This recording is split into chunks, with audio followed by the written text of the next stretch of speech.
Control, this is Foxtrot Beta Lima. Foxtrot Beta Lima, what's your status, over? Control, we are standing by for pre-launch check, over. Roger that. Orlando controllers, give me a go, no-go for launch. Booster. Go. Guidance. Go. Ecom. That's a go. Recovery. Flight, we are go. Service unit. Go, flight. MOD. That's a go. Auxiliary. Go. Altitude. Go, flight. Telemetry. Go, flight. Performance. Go. Network. Flight, we are go. Scholarship. Go, flight. Launch control, this is Orlando. We are go for launch. Roger that, Orlando. Pad leader, what's your status? T-minus 15 seconds and counting. Attention. Launch sequence critical in 10, 9.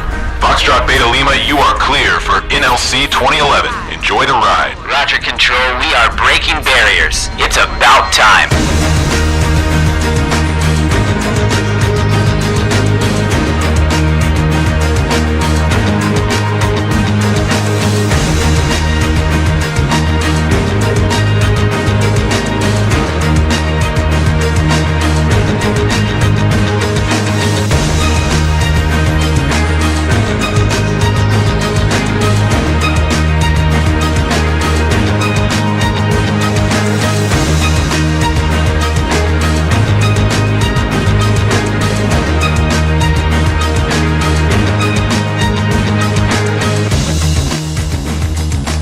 FBLA members, advisors, and guests, welcome to Orlando and your 2011 Future Business Leaders of America National Leadership Conference.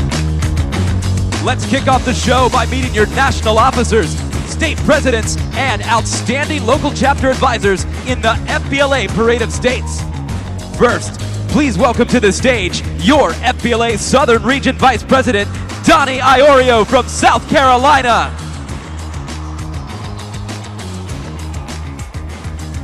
Good evening, FBLA. It is my honor to welcome you to the 2011 National Leadership Conference and congratulate everyone on an amazing year of achievement.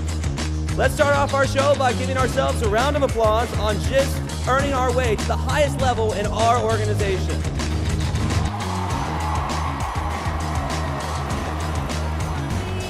As members of Future Business Leaders of America, I am proud to be a part of an extremely diverse organization. One where thousands of individuals and motivated leaders from around the world can gather in one location. Where thousands of individual talents can be collectively combined for one greater good. Where thousands of careers can be refined or even begin to flourish. Where multiple schools can begin to proudly explain that they are part of an organization that will develop skill and present us with opportunities to send our careers to an all-time high. FBLA, let's get loud and proud for being a part of the greatest organization and the greatest country in the world.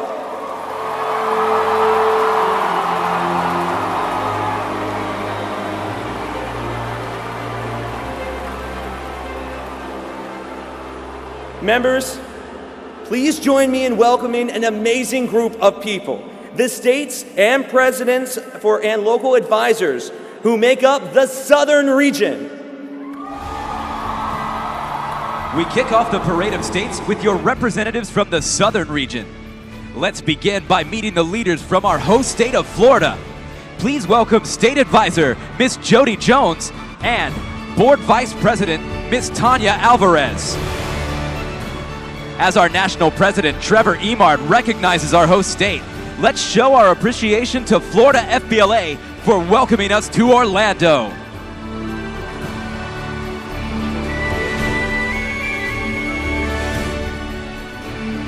Also from Florida, welcome State President Albert Amaya.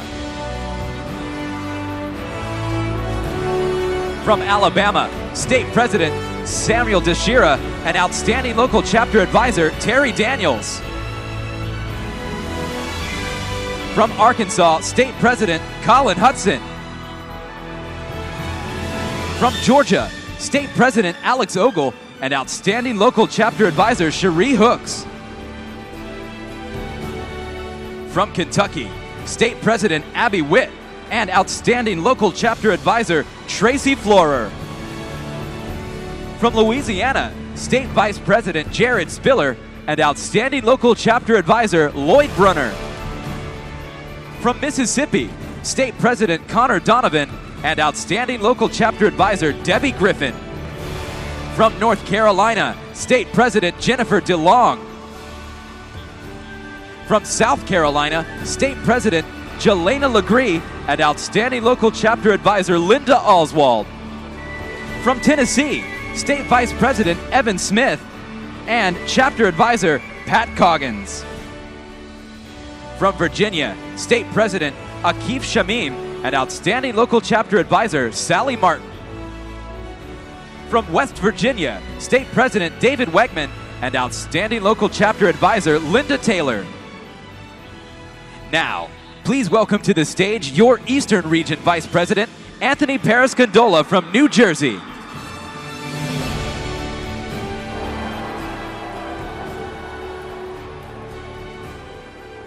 Nearly half a century ago, our country set forth to achieve new heights, both literally and figuratively.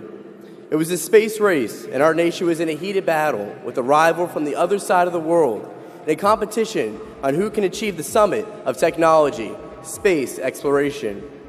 With the epicenter of galactic travel just minutes away on the Space Coast, our country needed an ambitious benchmark of achievement. That's when President John F. Kennedy made a daring proclamation that our country was to set its heights on the moon, reaching a feat that would surely unite our country and expand minds to a new stratum. Now, a famous speech, JFK uttered some inspirational words, announcing that our country does the impossible, not because it is not easy, but because they are hard, because the goal will serve to organize and measure the best of our energies and skills, because that challenge is one that we are willing to accept, unwilling to postpone, and one which we intend to win. FBLA, these words didn't just apply to our mission to land on the moon. Those words can apply throughout our lives as business professionals. We must challenge ourselves to achieve great heights because they are challenging and because we know we'll achieve great things. Our country does not give up, and as leaders of our generation, we need to exemplify that notion. Let's be the example of how a business leader accepts the challenges, is unwilling to postpone, and has the mindset to win.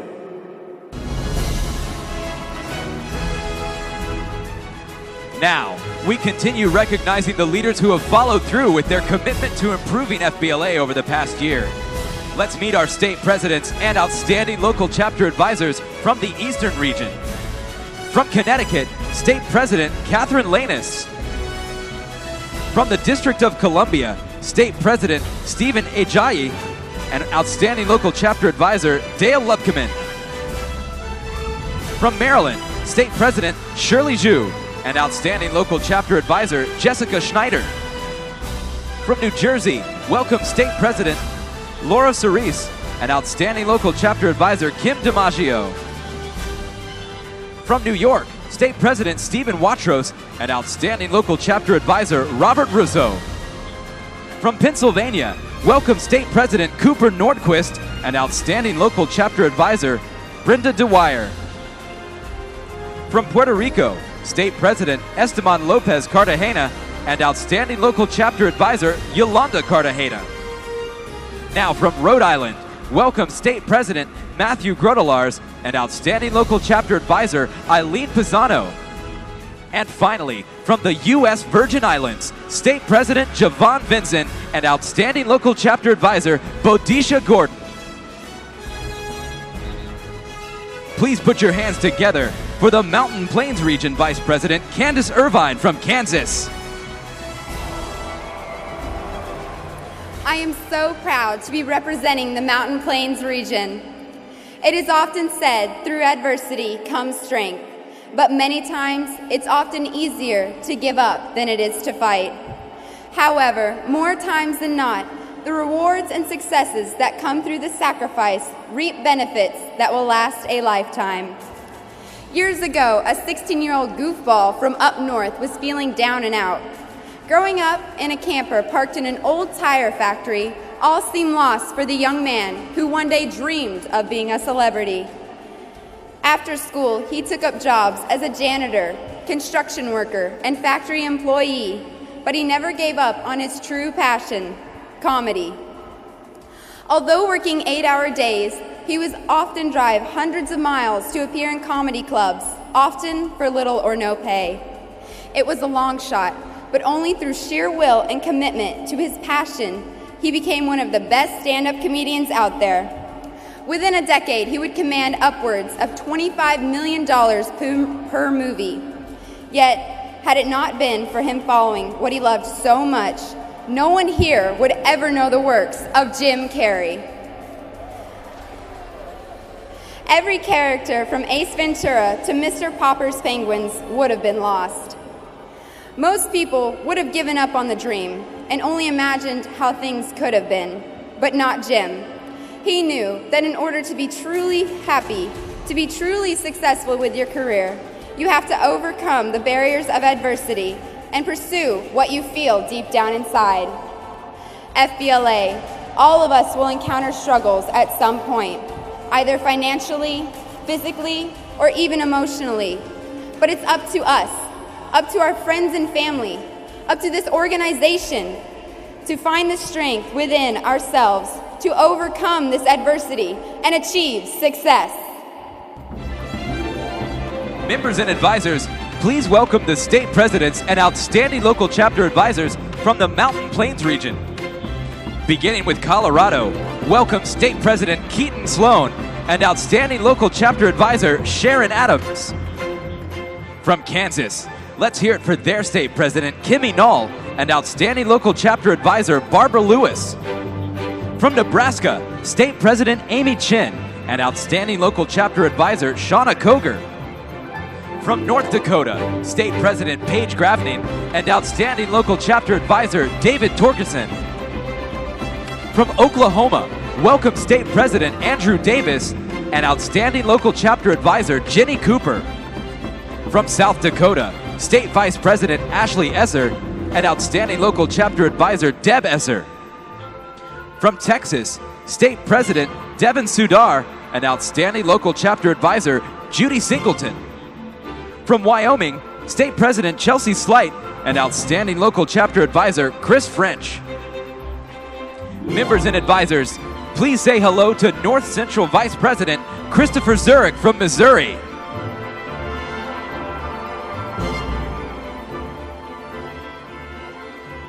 Conventional wisdom is often a barrier society uses to achieve great things. It was conventional wisdom that said the world was flat. It was conventional wisdom that said man could never take flight. And just down the road in Tampa, it was conventional wisdom that thought an aging pitcher could never be a rookie in Major League Baseball. As made famous by the movie The Rookie, Jim Morris's story is one that breaks the mold of stereotypes and can encourage all of us that it's never too late to achieve our dreams. As a high school baseball coach in Texas, Jim saw his best years go by as multiple arm surgeries and failed attempts at the minors seemingly ended his career. In the late 1990s, merely as a motivational tactic, he joked with his high school team that if they won the district championship, he would try out for the newly formed Tampa Bay Devil Rays. Well, sure enough, his team did. And while originally said as a joke, his team, his family, and his friends encouraged this 35-year-old ex-pitcher to make the leap and attend tryouts. Well, if you've seen the movie, you know how this story ends. Jim Morris finally achieved his goals of making it in baseball. And as a 35-year-old rookie for the Tampa Bay Devil Rays, he struck out his first batter in just 4 pitches. Jim's story can be used to show all of us that just because we're not approaching the norm, or we may have ideas that go beyond our years or beyond our society, doesn't mean that we can't pursue great things. Breaking barriers is all about defying the doubters and allowing our plans, not the plans of others, to thrive. Now, let's meet the state presidents and outstanding local chapter advisors from the North Central region. From Illinois, State President Kyle Alden. From Indiana, State President Angela Philly. From Iowa, welcome State President Quinn Murphy and Outstanding Local Chapter Advisor Amanda Eberhardt. From Missouri, welcome State President Jake Busker and Outstanding Local Chapter Advisor Jeanette Wachter. From Ohio, State President Kyle Vermillion and Outstanding Local Chapter Advisor Jane West McClin. And from Wisconsin, let's hear it for Outstanding Local Chapter Advisor Gloria Meyer. Now, please give a warm welcome to the Western Region Vice President Chantel Geary from the state of Nevada.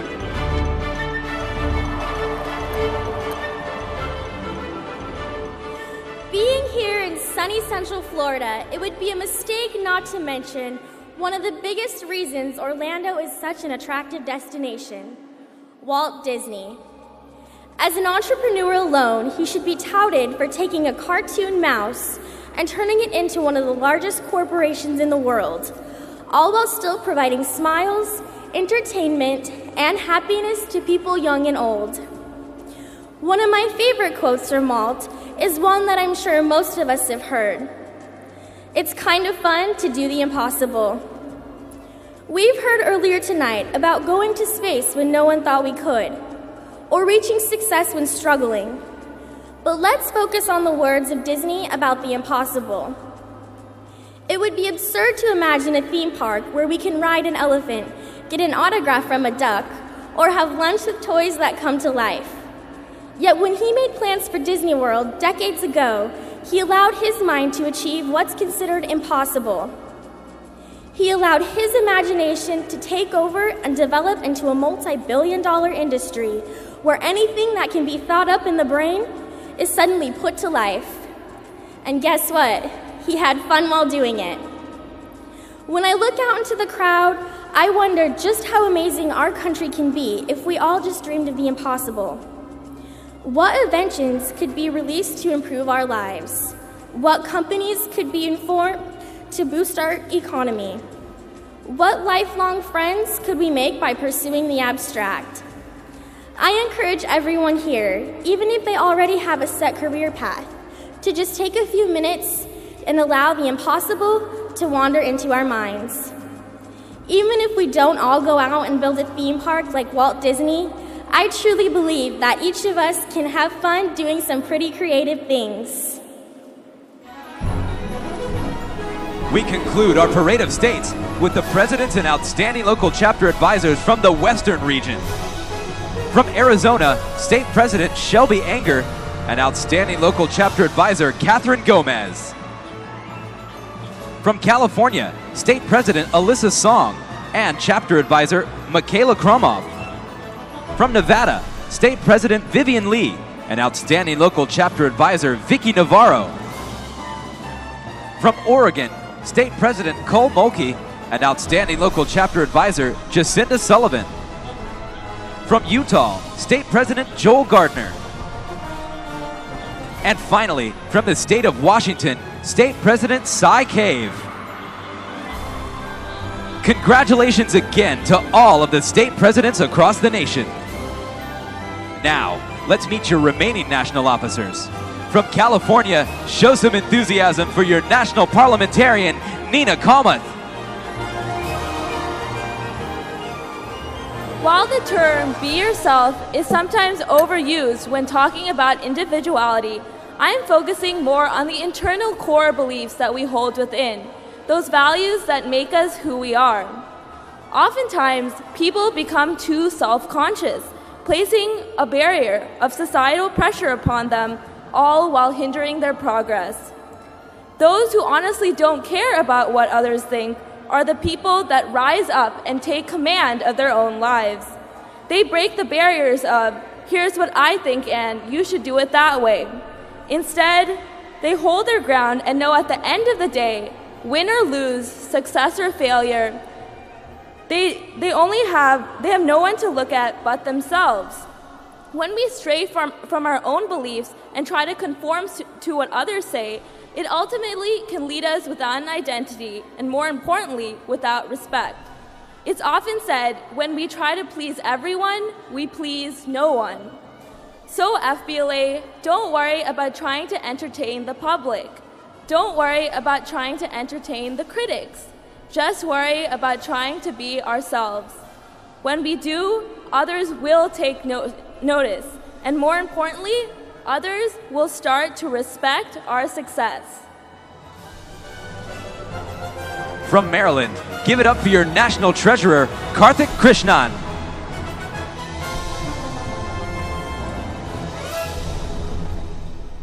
One of the most important aspects of becoming successful in business is to sometimes forget about the work and focus on the fun. Often we find ourselves swamped in work, overwhelmed and overloaded and struggling to get by.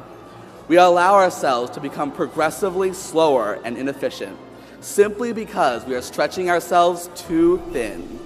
This is where a moment of fun can come in handy. How many times does taking a 5-minute walk help us to improve our focus? How many times has a phone call from a friend picked up our spirit and allowed us to get back to work with a new attitude? How many times has a good meal tasted that much more sweeter when we knew we were rewarding ourselves? If we don't take the time to have fun, we don't allow ourselves to succeed in business. If we don't feed the mind, if we don't take care of our bodies, and if we don't allow ourselves to smile and laugh, we won't have the proper energy to get us through our work lives. FBLA, we earned our right to be here. We've sacrificed sleep, events, sports, you name it, just so that we can be in the top in our state and have the chance to be in the top in the nation. But now we have 4 days where we can have the fun that we deserve. We aren't just given this opportunity to have fun in the sun, we earned it and we deserve it. Take advantage of this time to get our minds in proper balance, so when the work does come, we'll be that much more focused and attentive to lead our country. From Kentucky, please welcome to the stage your National Secretary, Kim Miley.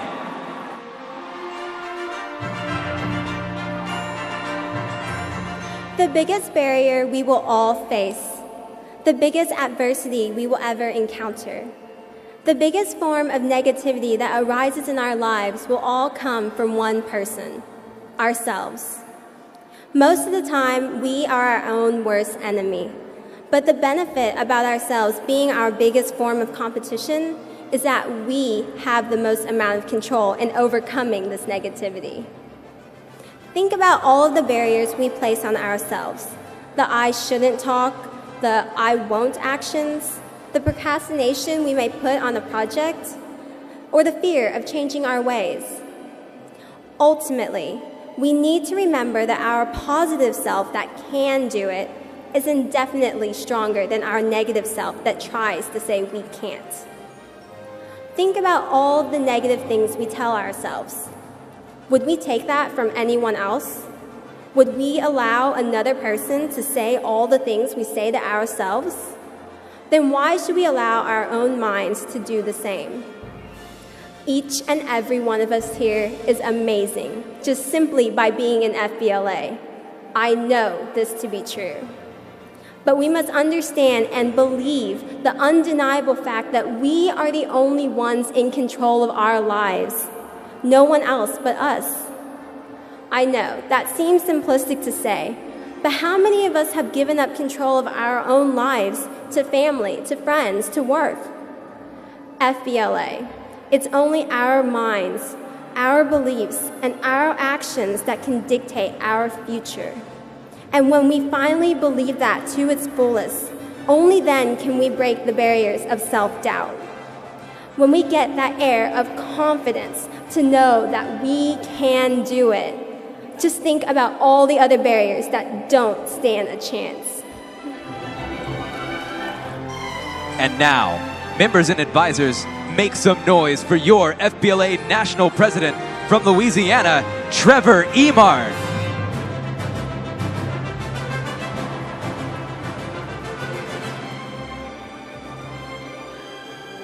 Good evening, fellow FBLA members.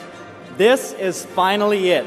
We're all here in Orlando, Florida to gain the greatest of experiences, new knowledge about business, and compete against the best in the nation to earn recognition, scholarships, and personal satisfaction. From the end of last year's NLC to the NFLCs in November and your state leadership conferences in the spring, we've been encouraging everyone to break barriers, achieve new heights, and fight through adversity. And my friends, while we have done an amazing job, the time to kick it into high gear starts right now. We've all had our own reasons for being here, with the majority of us wanting to get in touch with our competitive side and dominate these competitions. Having that drive, that motivation to always be number one, is the fuel that will feed our fire in the business community. Our organization will help us to harness that energy and show us how to break barriers while here at the NLC. If we saw tough competition, get ready to see tougher. If we experienced eye-opening workshops, be prepared for mind-blowing seminars. If we worked hard at state, now is the time to work to the extreme.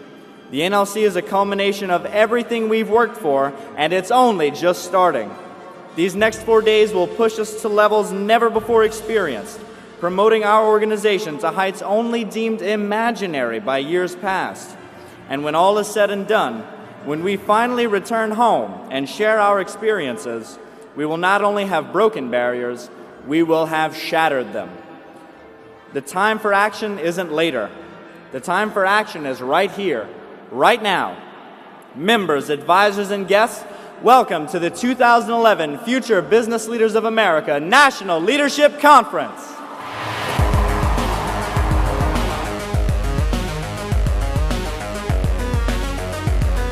Ladies and gentlemen, once again, your 2010-2011 FBLA National Officer Team.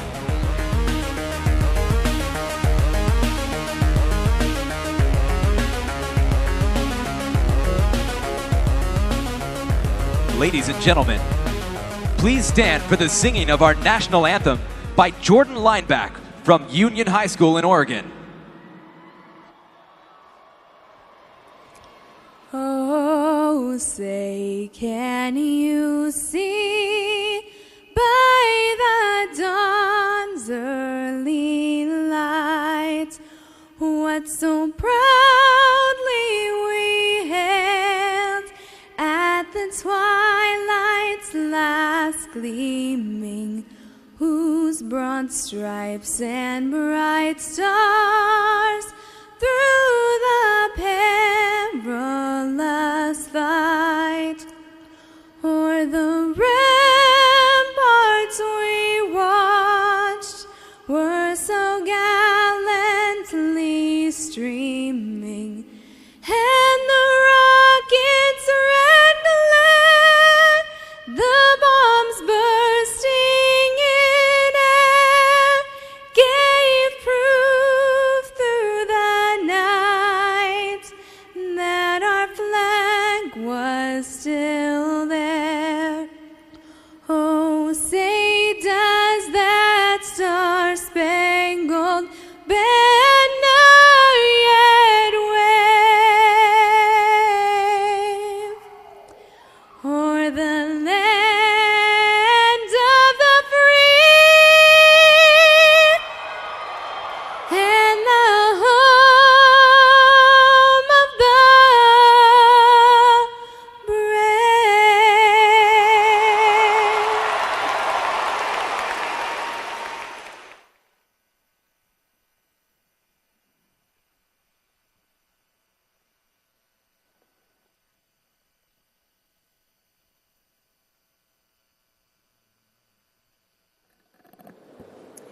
Thank you, Jordan, for that wonderful performance of the national anthem. Our organization constantly strives to be on the forefront of innovative business practices, technological education, and elite networking opportunities. Behind the scenes is a group of individuals who work countless hours to ensure we achieve our unlimited potential. Let's take this time to recognize the FBLA PBL Board of Directors for all that they have done with this organization. Beginning with the Board of Directors Chair and representing the Southern region from Alabama, Lisa Weeks. Our Chair-elect and representing the Western region, Ryan Hamilton from Arizona. From the Eastern region, Melissa McDonald from Pennsylvania. Representing the Mountain Plains region, Pat Olson from Nebraska. And Connie Lindell from Kansas. Representing the North Central region, Darlene Shannon from Illinois, and Liz Isvik from Iowa. Representing the Southern region, Tammy Skinner from Florida. The business and industry representatives are Jerry Borowick from KPMG LLP and Brenda Dunn-Kinney from Vertex Business Services North America. Serving on the board of directors are the 3 division presidents: FBLA National President Trevor Emard from Louisiana, PBL National President Spencer Barron from Utah, and Professional Division National President Junior Calton from Oklahoma. Also part of the board of directors are the ex officio non-voting members. From Illinois, past chair Tina Durkis and Gene Buckley, FBLA PBL President and CEO. Would board member Connie Lindell please make her way to the stage?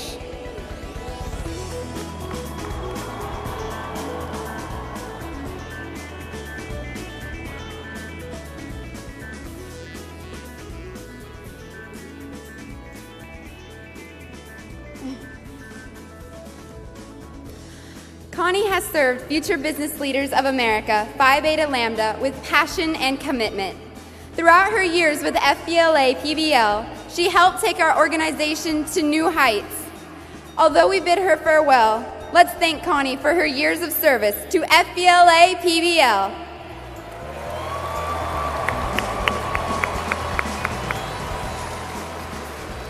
From Kansas, please help me show our appreciation for retiring board member Connie Lindell.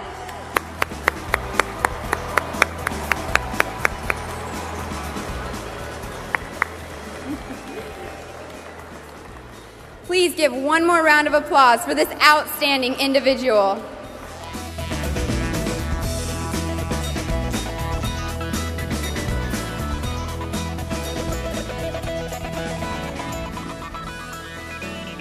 As we kick off our National Leadership Conference, it is my pleasure to introduce the individual who leads FBLA PBL. She and her national staff team guide our organization, maintaining its excellence while developing long-lasting partnerships with the business community.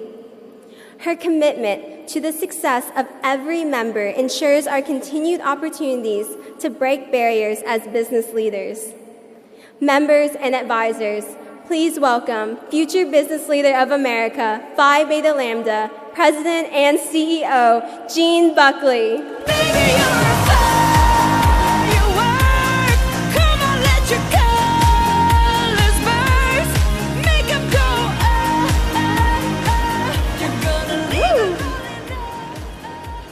Good evening, FBLA, and welcome to the magical city of Orlando and our 60th National Leadership Conference. From Simsbury, Connecticut to Cupertino, California, and everywhere in between, you have spent the entire year breaking barriers to get here tonight. So let me kick off the evening by announcing that you have broken the NLC conference record. This is our largest conference ever with over 8,000 attendees. Congratulations.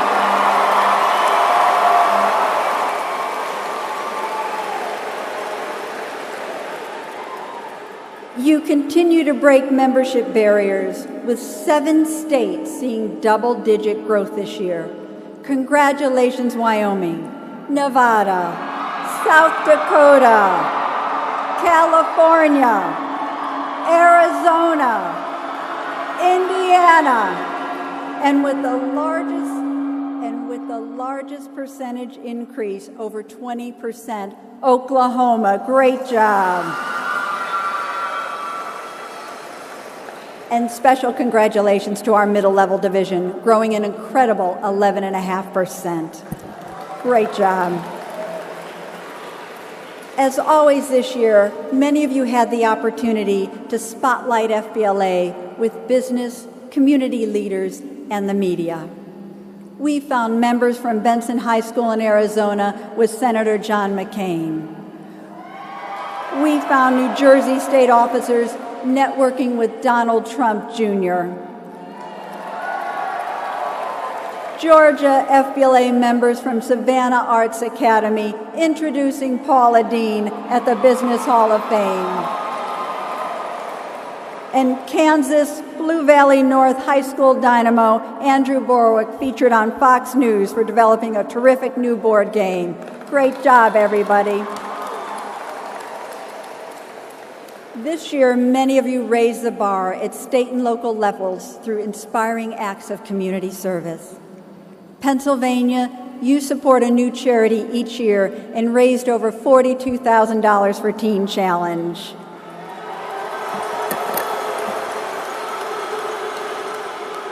Maryland state officers volunteered at the March of Dimes auction and helped raise more than $150,000. Your national officer team spearheaded the Disaster Relief Fund in response to the devastating tornadoes and flooding. And because of your support, we are able to help 8 schools achieve their dream of attending this year's NLC, like Ringgold High School in Georgia, that despite having their school destroyed, is here with us tonight, and we're so glad you are.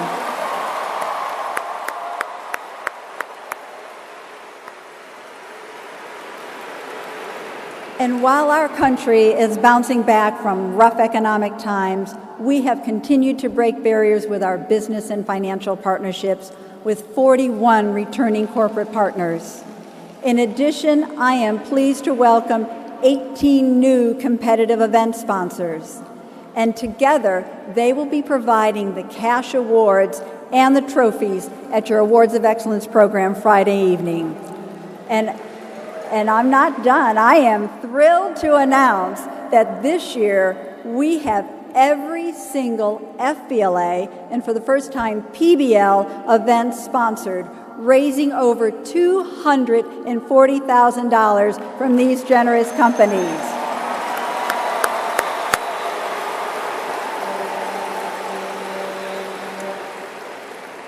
But that's not all. We have 2 other great partners who helped us break barriers this year. First, a special thank you to our good friends at Microsoft Stores. They chose us as one of 3 nonprofit organizations to be a part of their giving program. And get this, we could win up to $100,000 in software just by casting your vote. And voting is so easy. You can even do it here at the conference. Just look for the signs, snap the barcode with your smartphone, and help us show the power of FBLA. Thank you for doing that. And what would it be like to win $10,000 for your chapter?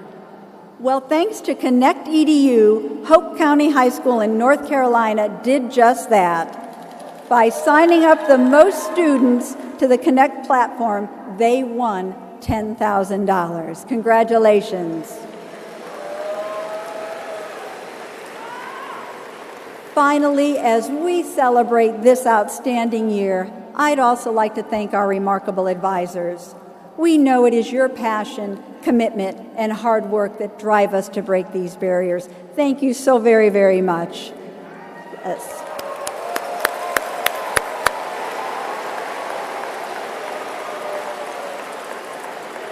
So students and advisors, enjoy the workshops, meet new friends, and of course, excel in your competitions. Thank you, and have a wonderful conference.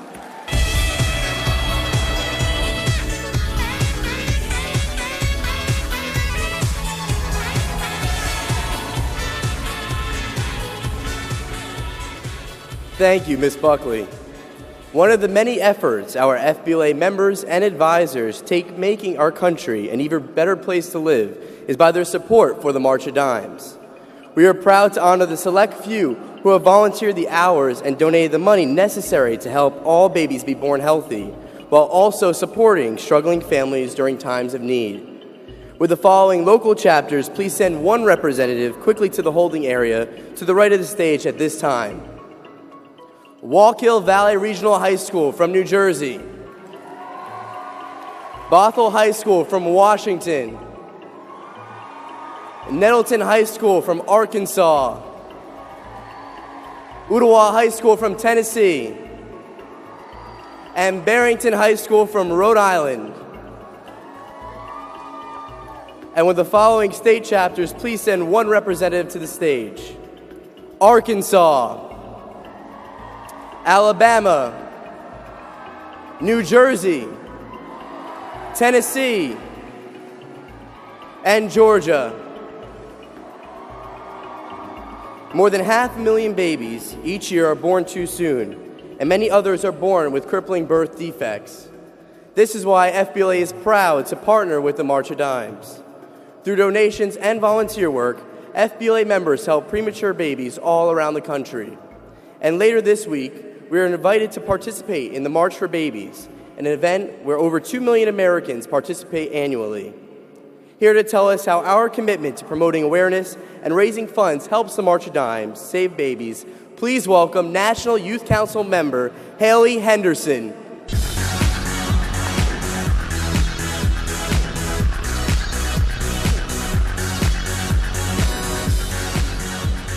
Good evening, future business leaders of America. It is such an honor to be with you at this year's National Leadership Conference. The March of Dimes mission is to improve the health of babies by preventing birth defects, premature birth, and infant mortality. In an average week in the United States, more than 10,000 babies are born premature. I have experienced the support of March of Dimes by first myself being born a healthy baby, and how this wonderful nonprofit organization helped my sister when she had 2 premature babies that weighed less than 2 pounds. I want you to know that today you can make a difference too. Let's hear from the March of Dimes National Teen Youth Ambassador, Olympia gold medalist Shawn Johnson.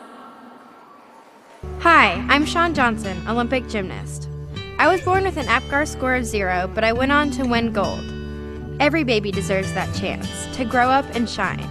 That's what March of Dimes is all about. Help me and the March of Dimes fight premature birth and birth defects. Let's work together for stronger, healthier babies. To get involved or to make a gift, visit marchofdimes.com. I joined the cause of the March of Dimes when I became a member of Future Business Leaders of America. 1 million youth volunteers participate with the March of Dimes, including you as FBLA student leaders. The March of Dimes would like to thank you for your commitment and passion to our organization. From participating in the March for Babies 2011 and the mini March for Babies at this conference, to raising awareness of serious problems of premature birth, you have proven that you are breaking barriers for healthy babies as the top fundraiser national service partner, raising over $500,000 last year.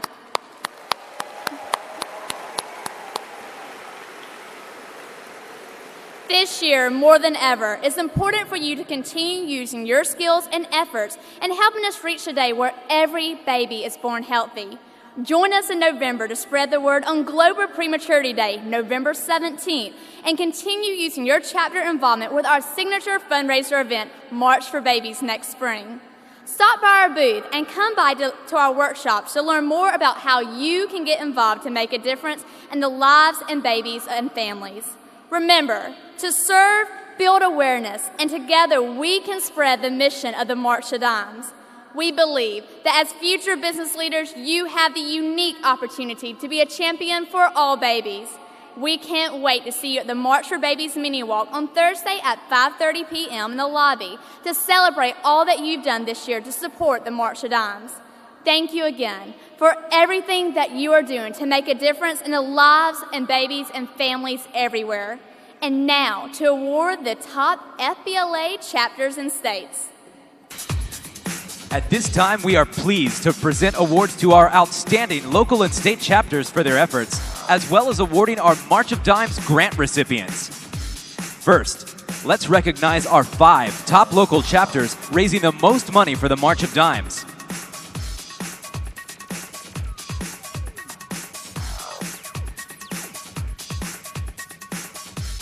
In 5th place, raising $6,487, Ooltewah High School in Tennessee.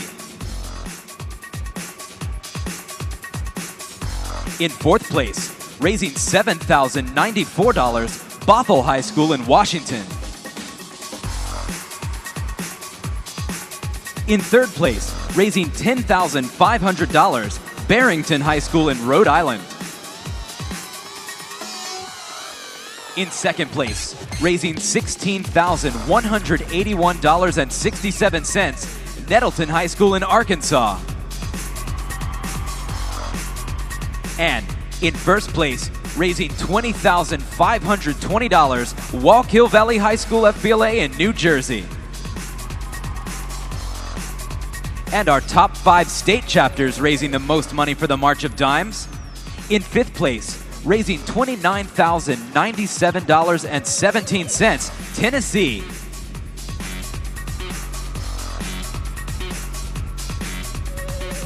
In fourth place, raising $37,008.34, Alabama.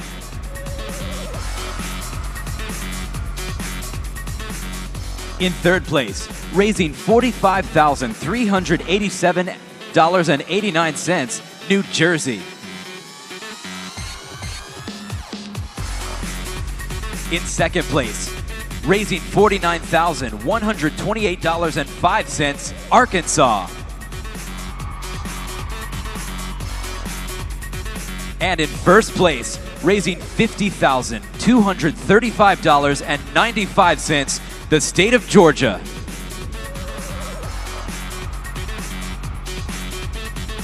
We also want to congratulate and award the March of Dimes grant recipients. Our first recipient is Walk-Hill Valley Regional High School in New Jersey. And congratulations to our second March of Dimes grant recipient, Bothell High School in Washington.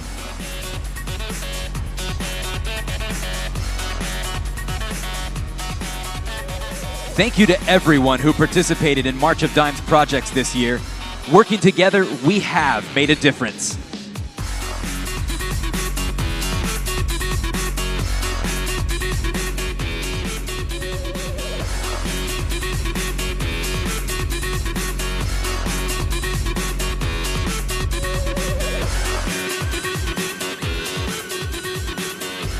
Thank you once again to everybody who helped support the March of Dimes.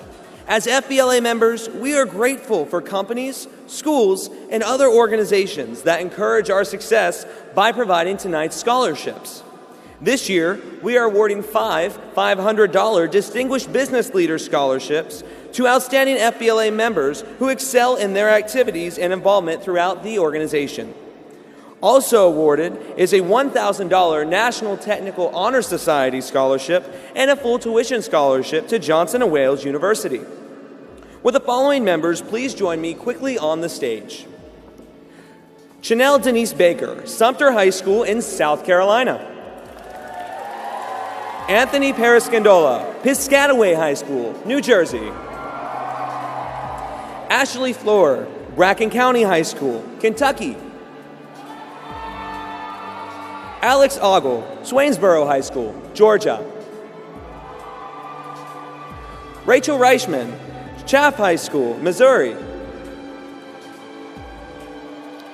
Allison Duvetter, Divine County High School, North Dakota. Laura Shunaki, Oconomowoc High School, Wisconsin.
We would like to recognize the recipients of the 2011 Distinguished Business Leader Scholarships. Congratulations to Ashley Florer from Bracken County High School in Kentucky. Alex Ogle from Swainsboro High School in Georgia. Rachel Reichman from Chaffee High School in Missouri. Allison Duyvetter from Divide County High School in North Dakota. And Laura Schinicki from Oconomowoc in Wisconsin. We'd also like to award a $1,000 NTHS scholarship to Chanel Denise Baker from Sumter High School in South Carolina. Also being presented tonight is a full tuition scholarship to Johnson & Wales University, courtesy of Johnson & Wales. In the last year, Johnson & Wales awarded over 1,100 scholarships to FBLA students, totaling more than $15 million. Here to assist in the presentation of the scholarship, please welcome to the stage Thomas Gauthier from Johnson & Wales. Congratulations to Anthony Paris-Gondola from Piscataway High School in New Jersey.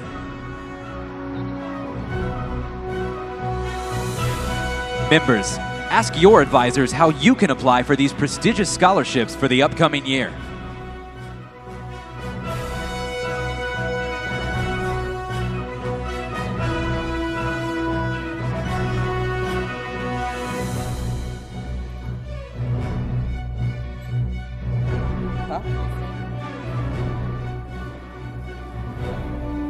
The mission of our organization is to bring business and education together in a positive working relationship through innovative leadership and career development programs.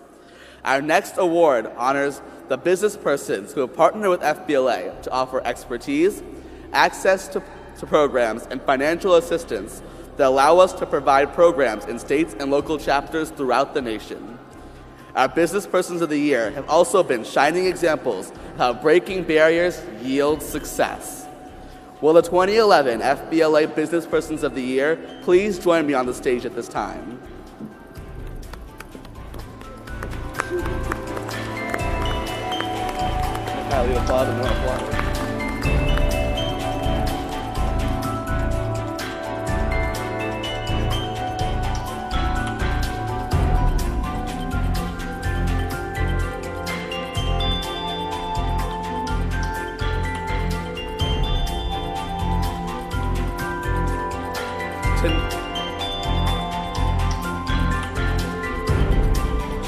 Tonight, it is our honor to recognize the business persons who have shown a commitment to future business leaders of America. Our first FBLA Business Person of the Year is Jeff Douglas from Cybus Communications in Florida.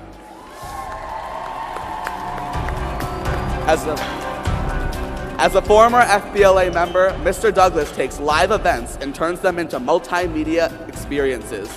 For 10 years, he has produced state and national FBLA shows and helped create a positive impact on hundreds of thousands of members.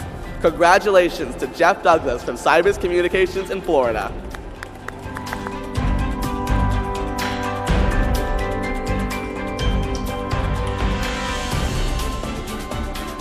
Next, we would like to thank Ross Dillard from SunTrust Banks in Georgia. Mr. Dillard is a 10-year member of FBLA PBL and most recently president of the Washington, D.C. Professional Division. As the corporate risk manager, he has conducted workshops and assisted with competitions, becoming a positive influence for those in FBLA. Congratulations to Ross Dillard from Georgia.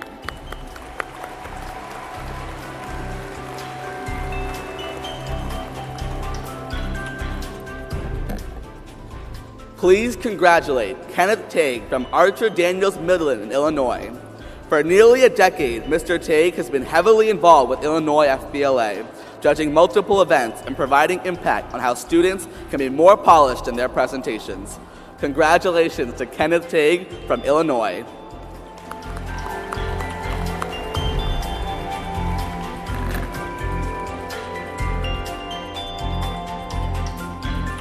Next, we would like to thank Jerry Borowick from KPMG in Kansas.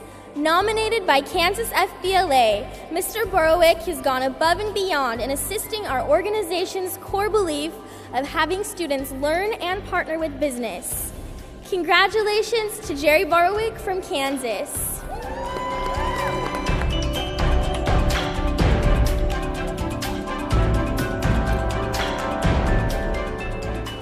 Our next Business Person of the Year is David Jones from the Maryland Workers' Compensation Commission. Mr. Jones takes his knowledge as a CFO and provides mentoring opportunities for FBLA members to learn and grow. FBLA members, as an active competitive event assistant judge, he's also helped secure sponsorships for Maryland FBLA to attend the NLC. Congratulations to David Jones from the Maryland Workers' Compensation Commission.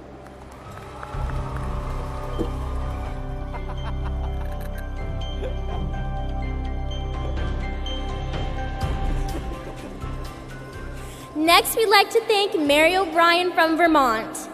We thank her immensely for her work tonight with FBLA, helping to impact our organization for the better and creating an environment where students can succeed.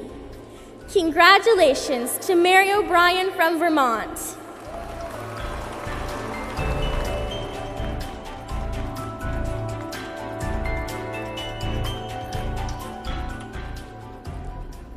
Our next Business Person of the Year is Rachel O'Brien from Food Line in West Virginia. As the store manager of Food Line in Fenwick, West Virginia, she has shown countless examples of business relationships with West Virginia FBLA, supporting her state's future business leaders. Congratulations to Rachel O'Brien from Food Line in West Virginia.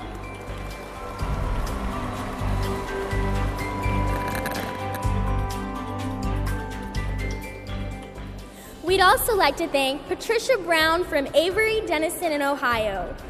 With years of volunteer service to our organization, Ms. Brown has served as a judge, test administrator, and board member for Ohio FBLA. Through her work, she's established a local partnership with Thomas W. Harvey High School FBLA, providing opportunities for members to participate in state and national conferences. Congratulations to Patricia Brown from Ohio.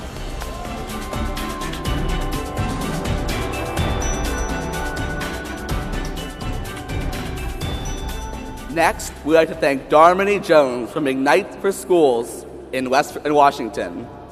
As the voice of Washington State FBLA since 1996, Mr. Jones has served as a judge, mentor, workshop facilitator, and keynote presenter. He even goes out of his way to wear FBLA logoed attire at work outside of our organization. Congratulations to Darmony Jones from Washington.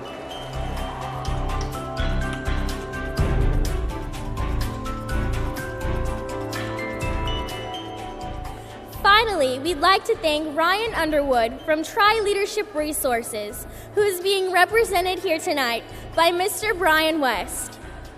Nominated by Georgia FBLA, Mr. Underwood has utilized his positive energy towards educating and inspiring FBLA members through workshops and leadership academies.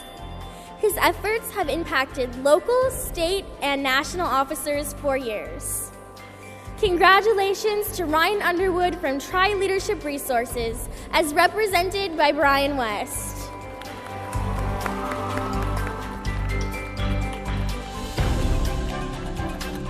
On behalf of all of the members from the chapters and states which you have served, thank you for all of your support.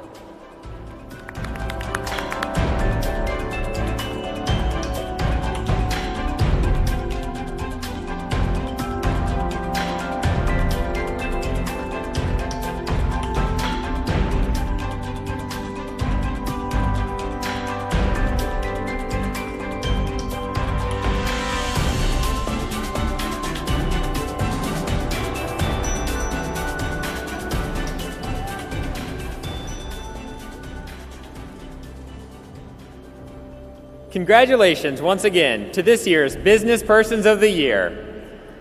Before we continue with our 2011 NLC opening session, we have several important announcements. Please remember that business attire, name badges, and wristbands are required for all events. After tonight's session and campaign rally, there will be a rehearsal for all Who's Who recipients. All Who's Who recipients should report to this stage immediately following the campaign rally to practice for the Awards of Excellence program. The FBLA PBL Marketplace is open daily and is located in Orlando Ballroom 3. The marketplace is your national source for emblematic, training, and chapter management merchandise. The marketplace will be open tomorrow from 9 a.m. to 4 p.m. and on Thursday from 9 a.m. to 2 p.m. Make sure and stop by Orlando Ballroom 3 so you can purchase your NLC souvenirs and FBLA apparel. Also, don't forget to visit the exhibit area, also in Orlando Ballroom 3.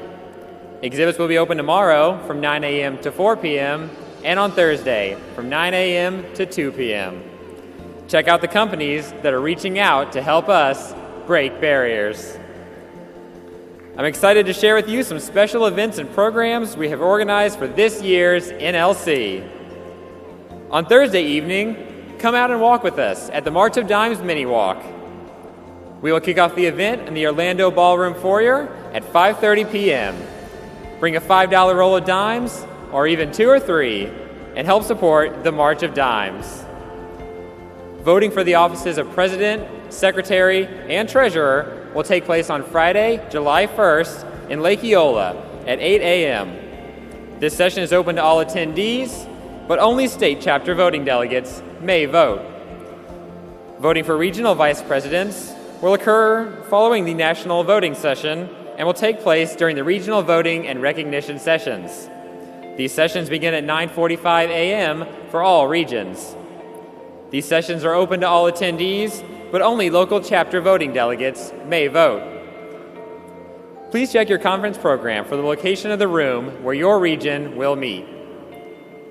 If your friends and family couldn't make it here to the City Beautiful, they can still watch you up on stage winning awards with our live internet broadcast. Be sure to tell them to visit www.fbla-pbl.org to watch our Awards of Excellence program this Friday night. Competitive event preliminary schedules can also be found online and on your smartphone. Be sure to visit www.fbla.org/mobile and click on Conference, or check out page 14 of your program guide.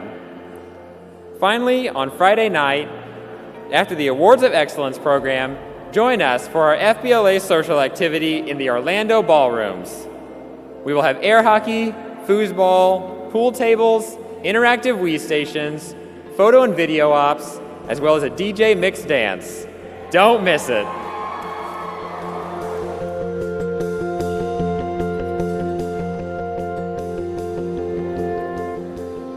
For over 15 years, our keynote speaker has given audiences nationwide the tools to expand their leadership and excel amongst the competition. He's worked with ESPN, Southwest Airlines, the NFL, and the U.S. Postal Service, and now he encounters the best crowd, FBLA. As a former director of the Convention and Visitors Bureau in Hot Springs, Arkansas, he knows what it takes to get people's attention and drive a call to action. Coming to us from the natural state and making his appearance here in the Sunshine State, please join me in welcoming to the stage Mr. Paul Vitale.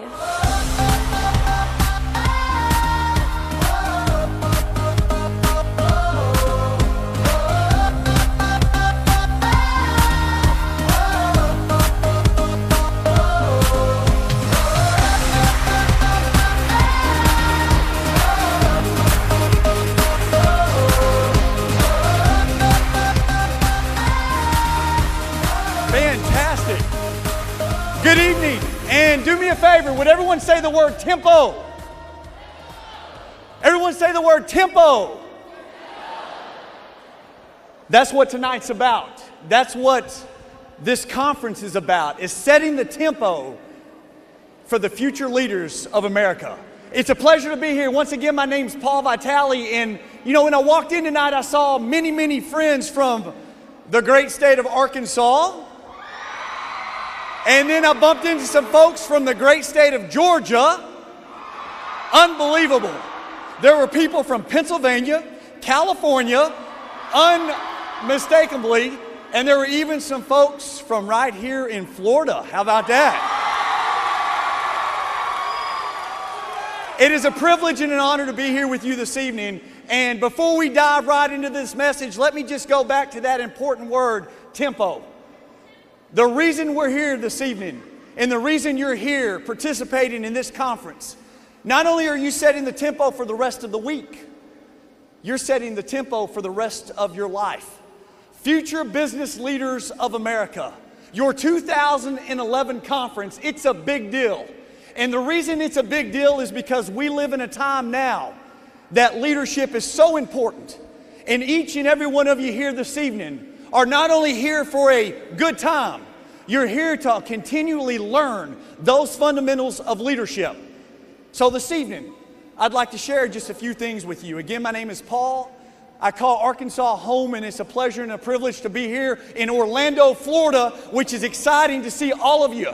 And by the way, I'm going to say this on the front end, 8,000 plus. That's amazing. Give yourself a big time round of applause.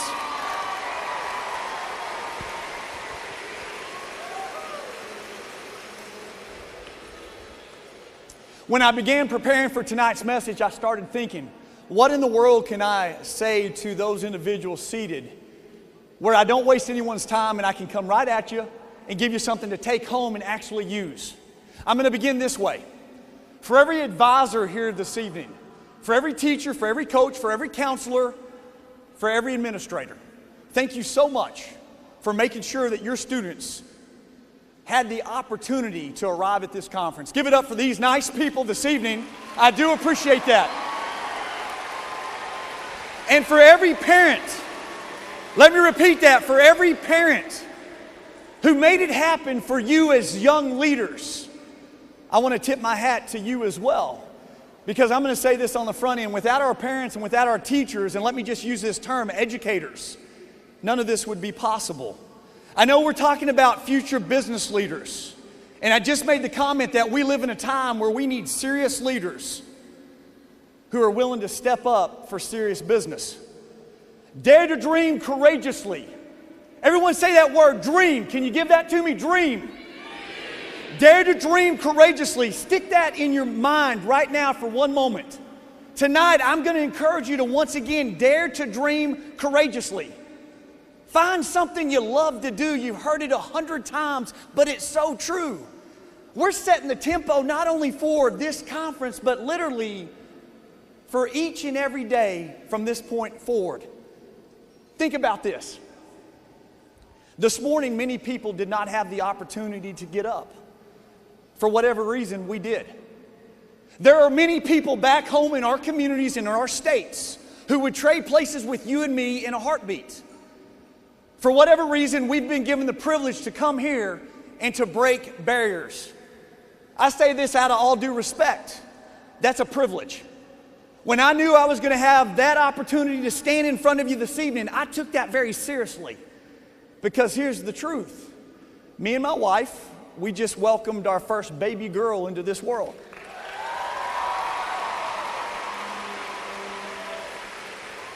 And they made the trip here to Orlando, and no, we're not going to Disney only because she's 9 months old and she probably wouldn't remember it just yet. But as I travel this great country and I speak to schools across America, I'm reminded of this. Each and every one of you are going to have a direct effect on my daughter. Each and every one of you are going to have a direct effect on her generation. And when I look across this beautiful facility this evening and I look at you, for those who I can see, I'm going to say this. I'm invested in you because you're invested in me. I'm only as good as you and you're only as good as me. And my daughter and her future hinges on you seated here this evening. Look around this week. Look at the people on either side of you. And when I make the comment, you're only as good as one another, that's the truth. See, as a professional speaker, I'm given this opportunity to do this 100 plus times a year. Woohoo! Okay. But here's the truth. If I don't believe in this, if I'm not passionate about it, I might as well simply sit down. Dare to dream courageously. Find something that makes you happy. Find something that you're passionate about. If you can do that, you will be successful. Now, with that comes responsibility. I've always said this, develop plans A, B, and C. as those who are future business leaders of America, you've got to have more plans in that back pocket than just one. When I grew up back home in the great state of Arkansas, I'm going to tell you what I learned.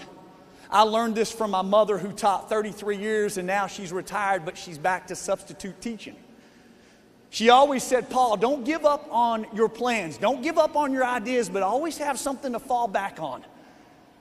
I remember as a kid, my biggest dream was I wanted to work in the National Football League.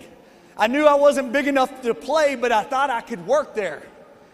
And then one day I went to this conference as an 8th grader. And there was this speaker who came to speak. And he came up to the podium, and I was way in the back, and he stood here and he gave an hour-long presentation.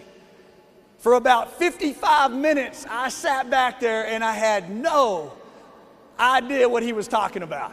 I was not paying attention. I was just sitting there really focused, I think, on the young lady in front of me, to be truthful with you. And as I sat there at the end of his presentation, he really caught my attention. And he challenged me. And you know what he said to me?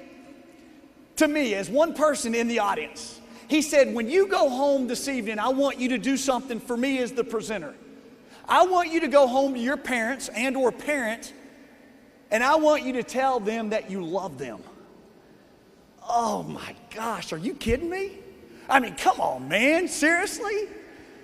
Well, I didn't do it that night, and I didn't do it the next night. It took 3 nights. And I'll never forget, I walked into the kitchen. I hopped up on the counter. My mom never appreciated me doing that, but she was making dinner. And I said, Mom, I got to tell you something. I want you to know that I kind of sort of think I might just love you and Dad. And then I hopped off and I ran out of the kitchen. And she was just stirring probably some spaghetti sauce. And I was like, okay, I did what this speaker told me to do, and it was done. Now, did I mean what I said? Well, naturally I did. And as an 8th grader, it felt maybe a little uncomfortable, but I learned something that day. Here was a speaker who I'd never met before, and I've never met since. But at that moment, he said something that caught my attention. And at that moment, he set the tempo for me. And at that moment, my life changed. Oh, I always wanted to work in the NFL, but then I decided I wanted to become a professional speaker. And at that point, I was daring to dream courageously as an 8th grader. Now, since then, I've been fortunate to do this for years, and it's a lot of fun. But I got to tell you this, without that speaker, and without those teachers and those coaches, and that janitorial staff who used to stay after school when I would roam the hallways waiting for my mom to wrap up, I wouldn't be standing here tonight. When I asked you to say the word tempo, I meant it. And when I ask you to consider this word dream, I mean that too, because we must realize that we have the opportunity to dare to dream courageously each and every day. Now, for all my young people here tonight, let me just give you something else to think about. Why is this important? Why does it really matter? In my opinion, it matters because we have a name, and we represent that name every single day. You know, for the last day, I've met many of you just roaming the halls here. There's a lot of you, I'm going to tell you. You got great smiles. You got great attitudes. You are the cream of the crop. When people come up and they ask you, what group are you here with? The way you respond sets the tempo. When someone comes up and they shake your hand, how you return that handshake sets the tempo. You've all heard this 100 times. Eye contact matters today, but you and I know people in your schools right now who never look up. They walk through life looking down. We have a name and we have a legacy, and at the end of the day, we control that name and we promote that legacy. Dare to dream courageously, yet realize that with that comes compassion, comes confidence, not arrogance. Say something for me. I'm going to give you another word. Say confidence. Say confidence. Dare to dream courageously, okay? Exemplify confidence, but not arrogance. Let's think about that for a moment. I just made the comment that you are the cream of the crop. You really are. Guaranteed. You are the leaders back home in your communities. You are the ones who get it done. All I have to do is sit backstage and watch this production and know that you are the game changers. Let me say that. With this point comes a lot to think about possibly being arrogant about. You know, you could walk through the hallways and not speak to those individuals in the corners. You could walk into your cafeterias and not say a word and keep sitting where you've always sat. But I'm going to encourage you tonight to take on a new approach if you've not already. Exemplify confidence, not arrogance. You know, a smile goes a long way. And so does a little humility. I'm going to tell you today, in this world, we have got big challenges in front of us. You know, I've met some of our friends from the Dakotas here, okay? And I know that you've dealt with a lot of water these last couple days. And I know people in Missouri who have dealt with a lot of water too. We've got tornadoes and we've got floods, and we've got a political climate that's only beginning to heat up. And when I hear individuals talking about this future, I get excited because I look at you. And tonight, and the rest of this conference, and for the rest of your life, you've got the opportunity to step up and be the person who you choose to be. Class, common courtesy, manners. A simple thank you note goes a long way. And for all my friends out here who have a Facebook account and MySpace, and for all of you who text this and that every day, you and I both know that those pictures are great until you post them and you try to pull them down. My point is this: with leadership comes responsibility. It's one thing to be confident, it's another thing to be arrogant. Many years ago, I had the chance to graduate from college. And I just said I had the chance to. Leading up to college, I really wasn't the sharpest crown in the box. In my middle level grades, I was diagnosed with a speech impediment. How ironic is that? I don't hear vowel sounds in words. Is that not kind of funny? So for a number of years, I used to sit in the hallways with a few tutors. And I would sound out flashcards, and I would sound these words and these sounds into tape recorders. And they would tape these sounds that I was making, and then they'd play them back to me. This went on for years. Now, I had the chance to go on to college after finally making a good enough grade on the ACT, if you know where I'm coming from. I had to take that standardized test 4 times. The first time I made a 15. The last time I made an 18.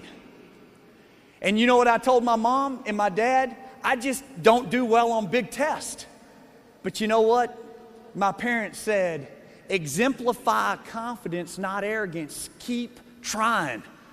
Oh, I went on to college, had the chance to get very, very much involved. It was great. And I graduated in 5 years with a degree in communications and journalism. And I got to tell you right now, if I knew what I knew back then and I knew it now, I'd still be in college. It was a great, great experience. But I'm going to be frank with you. During that experience, I learned a lot about myself. Education is a big deal. For all of you here this evening who are just brilliant, continue to share that, but share it with humility. I went on to graduate, and I had the chance to go and intern with a marketing firm back home. And for a semester, I had the chance to intern, bottom line, 0 pay. That was my very first job, and that was absolutely incredible. Actually, I should have been paying them instead of them even thinking about paying me, because they gave me the opportunity to start working. Tonight, this is what you want to make it. Tomorrow, it will be the same thing. It's what you want to make it. See, we all got up this morning for whatever reason, and we all have the chance to walk through this life with a little humility. I spent 9 years total in corporate America, and I've been out on my own for almost 10 years as a professional speaker, and I started this business of mine back in the 8th grade. I had good people around me. I had the right influences around me, and I learned early on that you only get one chance to make a first impression. Now, with all of that, let me ask you to do something for me. I'm going to ask you to say one other word tonight. And that word is resilient, okay? Can you give this to me? Would you say this word? Resilient? Say it for me one more time. Resilient? Dare to dream courageously. Exemplify confidence, not arrogance. And be resilient like none other. If I can give you any lessons this evening, I'll give you this. We get beat down at times, don't we? I mean, sit back for a minute and do me a favor. Think about you for a minute.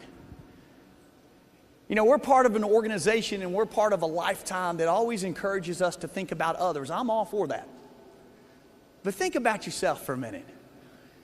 You got a lot going on, don't you? You got a lot on your plate. You've got a lot of people telling you how to do it, when to do it. You've got a lot right between the ears. Where are my seniors tonight? Are you here? Huh? Absolutely unbelievable, huh? Where are my juniors tonight? Are you here?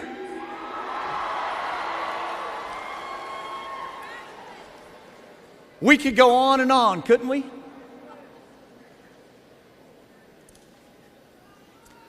This is what life's about when we talk about being resilient. There are times that people will say, you're not good enough. You're not smart enough. You're not good looking enough. We are good enough. We all smart enough, I can guarantee you. And the last time I checked, we all look really good tonight, huh? That's not about being arrogant, that's about being confident. I'll never forget when I had that first job in corporate America, I had a little tradition. Sit back and listen to this because it's got a great meaning for this evening. And it has everything to do with setting the tempo for your life and your achievement, just like myself. I'll never forget, I used to walk up to the second floor of our office building. I used to drop my briefcase and I would head back down to the ground level and I'd go down the street to Chick-fil-A for breakfast. Yeah. Woohoo! Chicken biscuit, hash browns, large Dr. Pepper, very balanced meal for me back then. So I'd always pass this bus stop. And there was always this gentleman standing at this bus stop. He had his arms crossed. He had one leg up against the bus stop wall and he just stood there. So I'd pass him every single day, guaranteed he was there. And I'd say, good morning, or how's it going? And every once in a while I'd even do this, what up? But I'd say something. He wouldn't look at me. He wouldn't speak to me, he just stood there. This went on for about a year of my life, literally every single day I'd say something because I wanted to see if I could get that simple reaction. It was December the 23rd, 1999, it's been years ago. I was in my office with some of my colleagues. One of our assistants came in, they said, Paul, you have a guest out in the foyer of our office building. I said, great, I'll be right there. So I left this meeting, I walked into the foyer of our office building and there was this man standing there. He had this big old brown paper sack. And I just looked at him. And I'm thinking, man, I know I've seen you somewhere before. And I'm thinking, what's in the brown paper sack? Because all he said was this, good morning, Paul, do you have a minute? And I'm like, how in the world does this guy know my name? This is crazy. So I'm like, sure, I have a minute, let's just walk into this conference room. He walks in, I walk in. He lays the brown paper sack in between us. We both took a seat and he just starts talking. And I stopped him. I said, first of all, sir, I said, what is your name? He said, Keith Dennis. I said, Keith, how do you know my name, let alone where I work? He went, that's easy, Paul. I watch you walk out of this building every day. That's how I know where you work. And one day, someone was walking with you, and I stopped them and I asked them what your name was. And I'm just thinking, this is so freaky. This guy's watching me walk out of this building every day, and I'm thinking, what's in that brown paper sack? I'm just thinking TikTok. I mean, really, seriously, okay? So I said, well, what can I do for you, Mr. Dennis? This man proceeds to stand up. He reaches into this brown paper sack. He pulls out this nicely wrapped box, lays it on the table, scoots it toward me, and he says, this is for you. I'm like, great. This is for me. Mr. Dennis, what is it? He says, it's a Christmas gift. I said, I'm sorry? He said, Paul, this is a Christmas gift. I said, hey, man, I said, if you don't mind me asking, why are you bringing me a Christmas gift? With this stone face, he just looks at me. And he says, Paul, you are the only person who ever takes the time to speak to me. Since that's the case, I wanted to bring you a Christmas gift. This man takes this brown paper sack. He folds it up, he places it under his arm, and he walks out of the conference room. I lean back in my chair and I'm thinking, you know what? If I say hello to everyone, I should have a Merry Christmas. Huh? I mean, really, right? Did I think that? I did, like, for 20 seconds. Cut me some slack, please. This man brought me a gift because I would say, good morning, how are you? What up? I'd say something. Now, let me give you the rest of the story. In the box, 51 individually wrapped CDs. Most of my music library is compliments of Keith Dennis. As my mother asked, where did the CDs come from? I said, I don't know, because you already know what's about to happen. The next day I went to that bus stop and you know he wasn't there. And the next day after that I went back to thank the man and you know he wasn't there. And for well over 10 years now, I've never seen this same Keith Dennis. I want you to think about this lesson for one moment. Even when you don't think you're getting through to people, maybe you are. Even when you don't think people are responding the way that you think they should, maybe they're responding in their own way. Oh, the discs and the CDs were very nice of Mr. Dennis, and I appreciate that, but the lesson was much more important. You never know when someone is simply looking for a kind word. And when we talk about this idea of being resilient, people are beat down at times, and you're the leaders. You're the next generation of people who come in there and lift others up. You don't tear them down. Because I'm going to say this, and I'm going to say this with a bit of confidence. I already know there's enough negativity in this world today.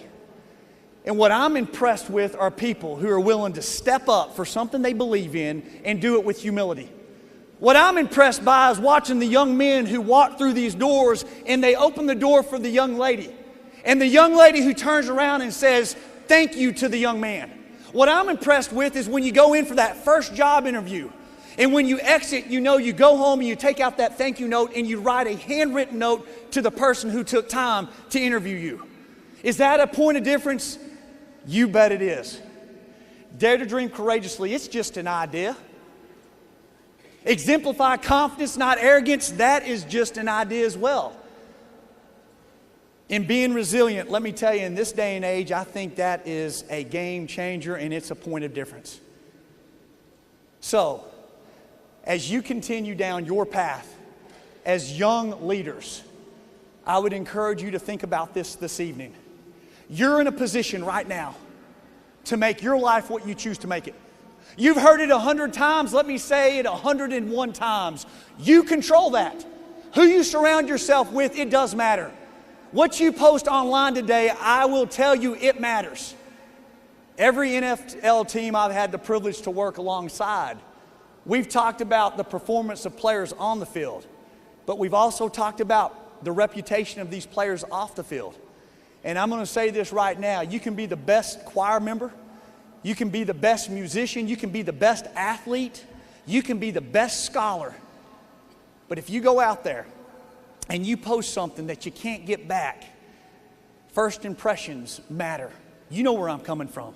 So this evening, take control of that destiny. For the rest of this conference, embrace the information you're going to learn. And when we talk about breaking barriers, you're the ones who promote hope. You're the ones who are in the trenches every day, waving the flag for something you believe in. Because at the end of the day, when we talk about future business leaders of America, this is who you are. And this is your call, and this is your opportunity. So let me put a wrap on this evening. It's very simple. Setting the tempo for achievement. You set your tempo. You set the tempo for your life. Dare to dream courageously. Exemplify confidence, not arrogance. And be resilient like none other. again, for everyone with the FBLA organization who's allowed me the privilege to stand in front of you this evening, I want to thank you. And I'm going to leave you with a challenge this evening. Don't waste this moment. Don't waste all the knowledge around you. For all of the advisors here, for all of those in education, for all those who care about you as students, don't be afraid to raise your hand and ask the question, because you never know until you try. I will say this right now. You give me hope. You give me hope for my daughter. You give me hope for me. You give me hope for this country. And at the end of the day, that's what we hope for, is that there are individuals who are ready to answer this call. So with that, let me leave you with this. Life was not designed as a challenge, okay, that we can't answer. Life was not designed as a situation that we are going to fail out. If we fall down, we fall down. We get back up and we try it again. Don't ever give up on yourself.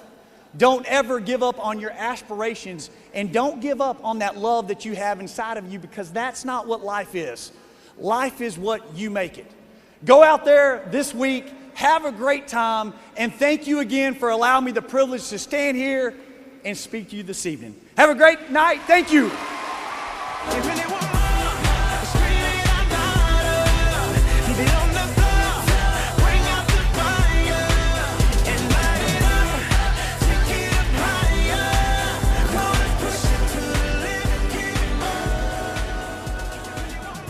Thank you, Mr. Vitale, for an amazing keynote presentation. Let's give him one more round of applause.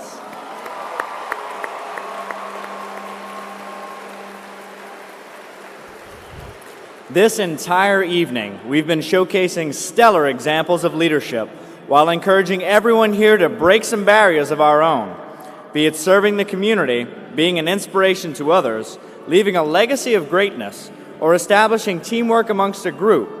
We each have the potential to impact our communities for the better, establishing a stronger nation. And while most of you found inspiring others to be the most satisfying, being a member of FBLA helps us in achieving all of these plateaus, especially while here at the NLC. We now meet a select group of individuals who encompass all of these traits and have felt the desire inside to step up as leaders and run for national office. As we all give the candidates our undivided attention, let's think about what the candidates will provide and establish for FBLA, and make a clear, educated decision on who will lead this organization toward the future. Each officer candidate on stage this evening has fulfilled the qualifications necessary to become a national officer, and has been screened by the FBLA PBL National Board of Directors and current national officers.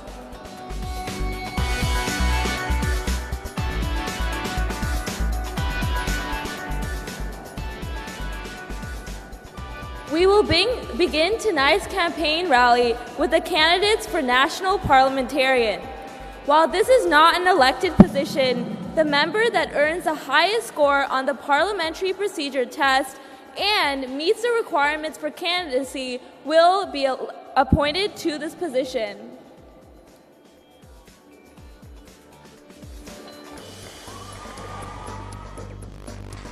Please welcome your 2011-2012 candidates for national parliamentarian. Meet Peter Choi from California, Curtis Evans from Kansas, Nadine Goldberg from Florida,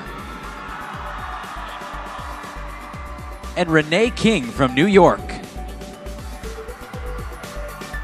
Good luck to all candidates for national parliamentarian.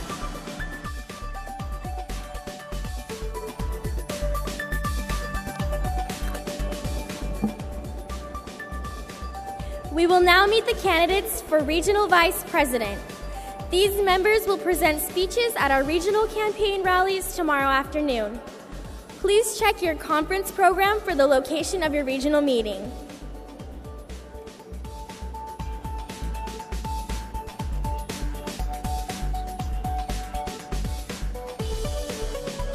We now welcome the candidates for the offices of Regional Vice President.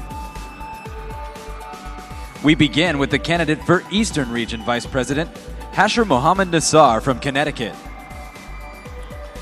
Next, the candidate for the position of Mountain Plains Region Vice President, Whitney Redmond from Colorado.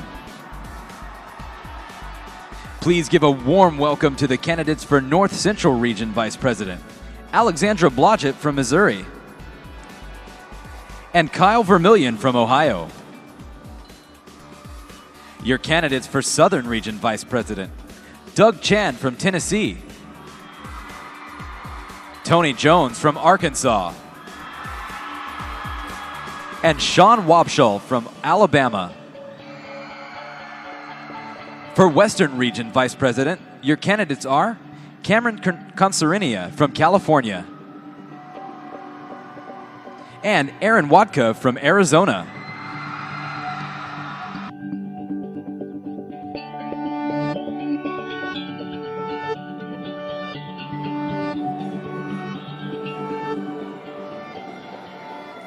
Following the regional vice president candidate speeches tomorrow afternoon, local chapter voting delegates and state presidents will have the opportunity to ask questions to each candidate. Good luck to all of the candidates for regional vice president.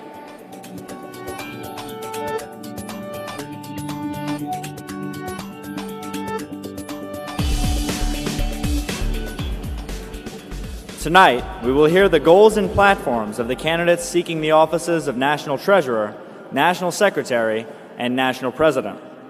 Each candidate will have the option to speak from the podium or the handheld microphone. Each candidate will have 2 minutes for his or her speech. Nina Kamath, our national parliamentarian, will stand briefly when 30 seconds are remaining. She is seated in the front row. When your time is up, she will stand again and I will call time. Then you must finish. If I rap the gavel, you must be seated.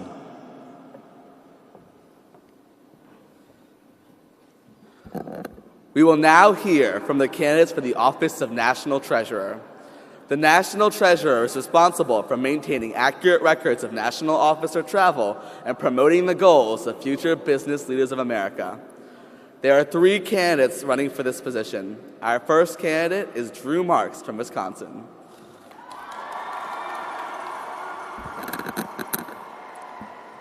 Good evening, FBLA members and advisors.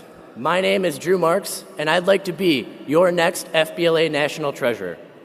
Having been involved with FBLA for the past 3 years, I've gained a passion for this organization and want to see it continue to be the largest, most active student business organization in the world. We are in the business of producing outstanding leaders for our organization. Over the past 2 years, I've played an active role at the national level. During my sophomore year, I was the North Central Region Treasurer, earning sponsorships for FBLA at the national level from Schwartz Insurance. This National Treasurers Council was one of the most active in FBLA history. This past year, I served as your FBLA Executive Treasurer, overseeing the 3 committees of the National Treasurers Council. I obtained for our organization again another sponsorship from QBE Insurance Group. These sponsorships help to support our members in their future academic endeavors. Increasing effective communication has always been a goal of any new officer. However, I'm not going to preach about that. I'm just going to do it well. To put it short and sweet, I'm going to utilize the tools available to us through email, Facebook, Twitter, and personal, face-to-face communication. Along with being a local FBLA chapter president, and working closely with our state officer team, I'm active at my school as well, serving as president of our National Honor Society and playing 3 varsity sports. In short, you have to be willing to get involved, and that's why I'm up here. Students today, more than ever, need a voice, someone to stand up for them and say, we are worth spending the dollars. Invest in us, and you are safeguarding your future. I'd like to be that voice. I would sincerely appreciate your support with these endeavors, being your next FBLA National Treasurer, earning high marks for FBLA. Thank you.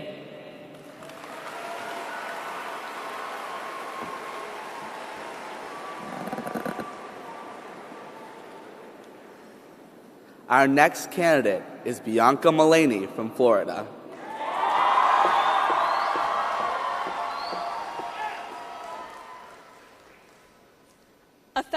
FBLA member once told me, "Bianca Mullaney, if you want people to follow you, show them your map."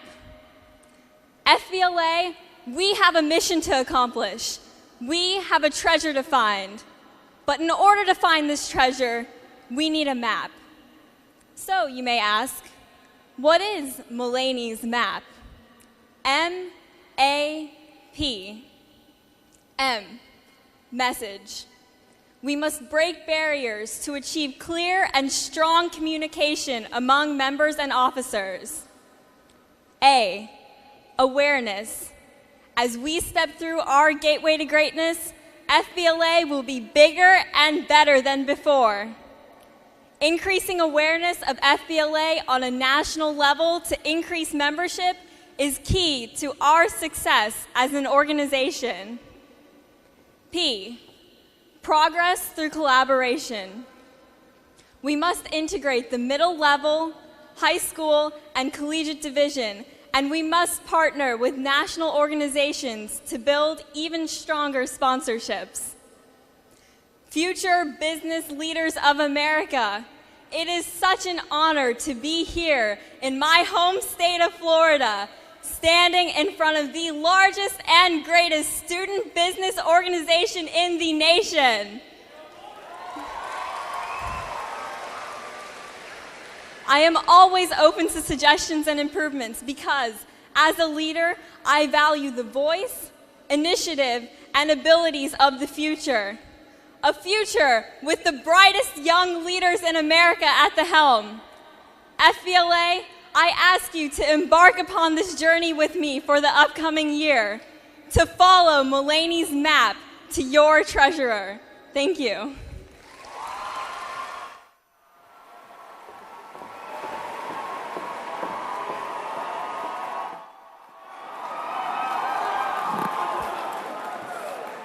Our final candidate is Evan Murphy from New Jersey.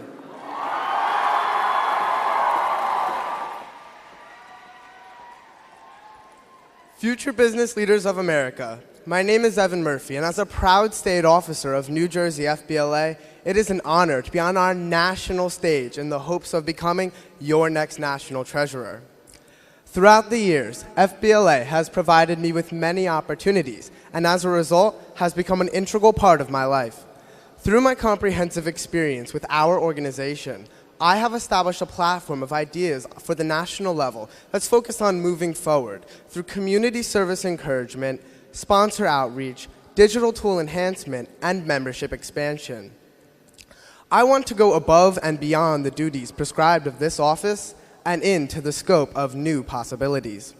One of my proposals is to work with next year's National Treasurers Council to compile a quarterly newsletter specifically for our national sponsors. It is my vision that this will encourage both sponsorship, retention, and recruitment by showing businesses that their partnerships with us truly make a difference. I also want to incorporate interactive polls on the national website as a new way of giving members the opportunity to have their voices heard, as I view frequent feedback from members as vital to being the best we can be. History teaches us that success is a product of motivation and innovation, and I want to utilize this principle in moving FBLA forward. My drive, enthusiasm, and dedication to FBLA fuel my commitment to serve as your national treasurer. I invite all of you to visit my campaign booth where we can further discuss my qualifications and platform. When voting, I ask that you remember that FBLA will be moving forward with Murphy as your national treasurer.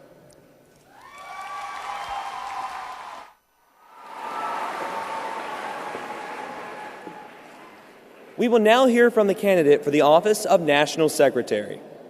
The duty of the National Secretary is to keep accurate minutes of all National Executive Council meetings. There is one member running for this position. Please welcome McKenna Murray from Nevada.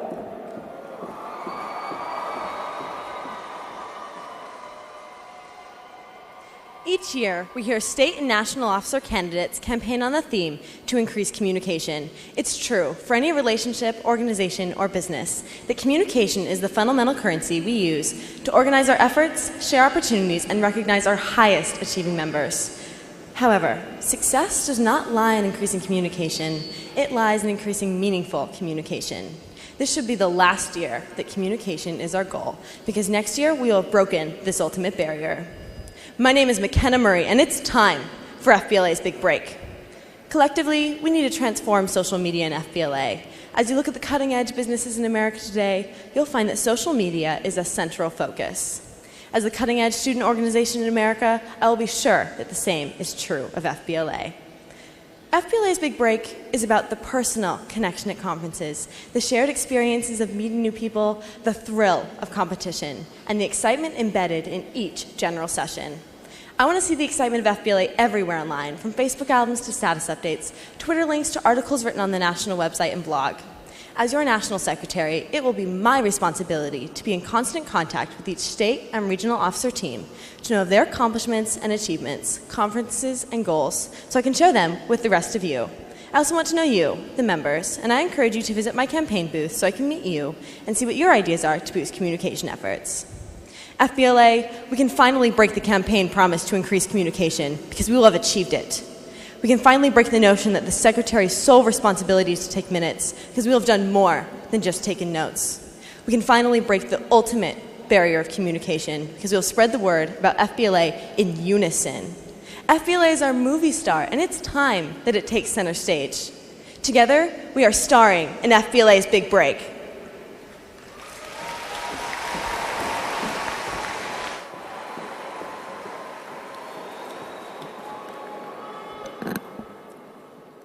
We will now hear from the candidates for the office of National President. The National President is responsible for presiding over all National Executive Council meetings and promoting the goals of the association, as well as the interests of the membership.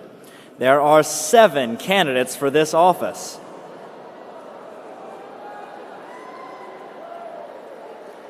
Our first candidate is Cy Cave from Washington. Good evening, future business leaders of America. My name is Cy Cave. I attend North Thurston High School in Olympia, Washington. More than any other generation, our generation is connected. Through social media, the internet, text messaging, our generation is communicating and listening like never before.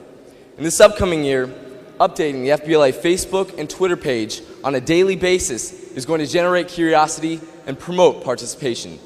Utilizing the National FBLA website to mark the successes of state and local chapters will help build the unity we need to be a national premier student organization. 2011 will be a defining year to mark our place on the web. In the last 2 years, FBLA has faced challenges in funding.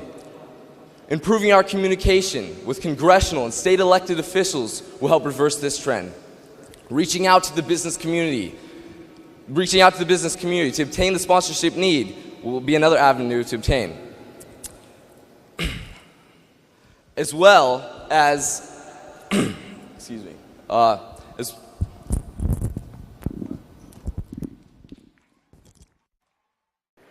Our second candidate is Colton Moore from Georgia.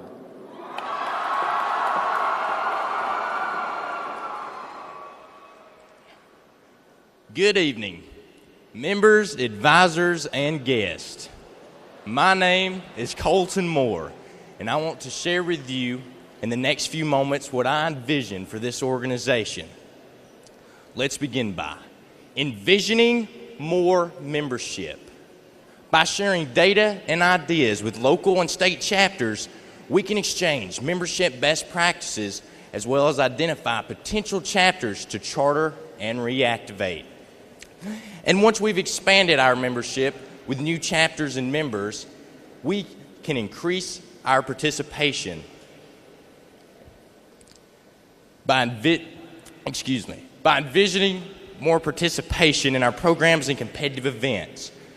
I want to explore ways we can use enhanced communication tools and social media to promote awareness of, provide assistance to, and recognize the members who participate in these programs.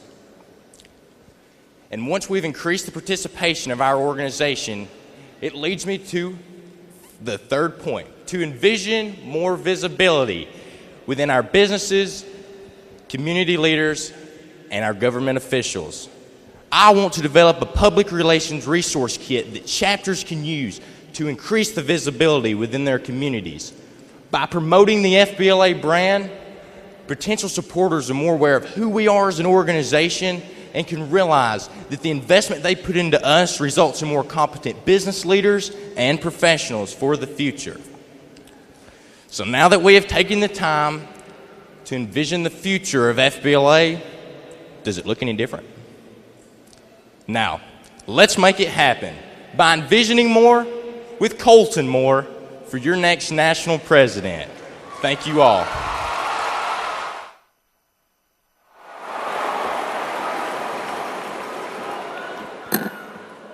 Our third candidate is Timothy Fisher from Maryland.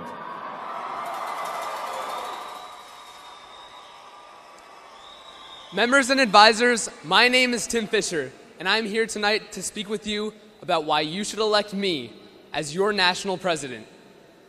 I'm here to speak about my goals and qualifications and how I will benefit you as your president and a new voice for National FBLA. FBLA has been my one passion since I joined this organization 3 years ago, and it's that passion that drove me to become my chapter president, leading my chapter to our 8th straight state championship and first ever Chapter of the Year award. As a state officer, I held the largest regional conference, attended by our U.S. Senator.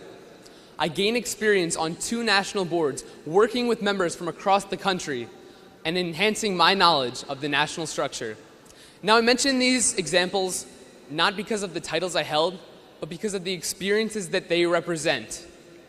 Experiences on every level of FBLA that will help me to be a leader as your national president. And as your national president, I have 4 simple goals to lead us to success. 1, provide opportunities by connecting members with FBLA alumni. 2, promoting financial literacy by developing a new economic program. 3, enhancing communication through the development of national officer team updates.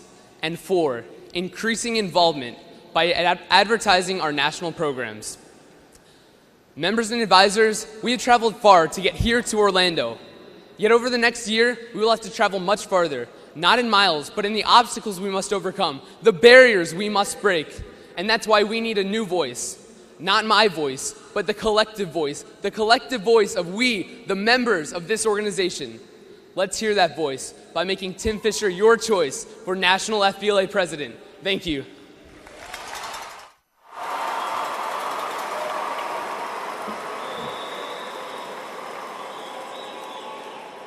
Our 4th candidate is Kim Miley from Kentucky.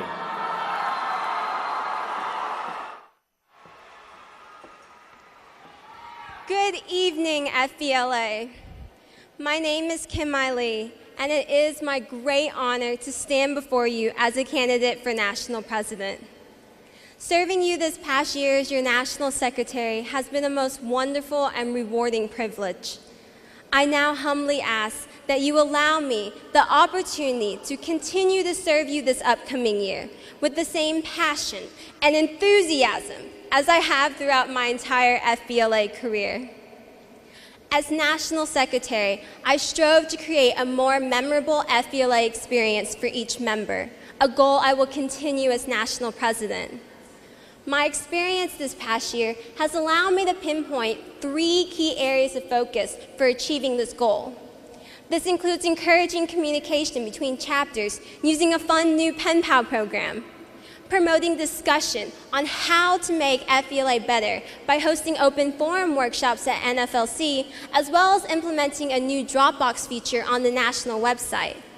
And lastly, increasing awareness of FBLA members and achievements by securing new sponsorships, particularly that of an airline.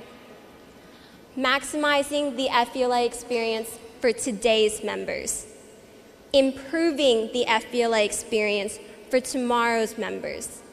And creating a lasting FBLA experience for all members are my goals as National President. It is my hope that your time in FBLA will inspire you to grow as a person, strong in character and leadership. Leadership for today, leadership for tomorrow, leadership for all. Good luck at this conference, and thank you for your support.